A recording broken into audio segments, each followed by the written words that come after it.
सोसा खबर शामिल करेंगे कराची से, जहां लुटेरों ने एक और शहरी का लहू बहा दिया है। लांढी में डकैतों की फायरिंग से जख्मी नौजवान चल बसा। मकतूल ने मुलजिमान को मोबाइल फोन देने के बजाय तोड़ दिया था। गुज़िश्ता रोज वाक़े पर डकैतों ने नौजवान को गोली मार दी थी। मोटरसाइकिल सवार मुसल्लह मुलजिमान ने अब्दुल्ला को घर के बाहर निशाना बनाया।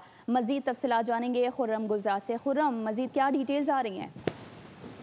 जी बिल्कुल, ये गुज़श्ता रोज का वक़ुआ है। लांडी शाह खालिद कॉलोनी है, जहां घर के बाहर नौजवान बैठा हुआ था, जिस दौरान मोटरसाइकिल सवार मुसल्लह मुल्ज़िमान आए हैं और मोबाइल फोन छीनने की कोशिश की। इस दौरान नौजवान अब्दुल्ला ने मोबाइल फोन डाकुओं को देने के बजाय जमीन पे दे मारा, जिससे मोबाइल फोन टूटा है। मुल्ज़िमान जो है वो तैश में आया, उन्होंने अब्दुल्ला को गोली मारी और मौके से फरार हो गए। जख्मी अब्दुल्ला को अस्पताल मुंतकिल किया गया था, जहाँ आज वो दौरान इलाज जो है वो दम तोड़ गया है।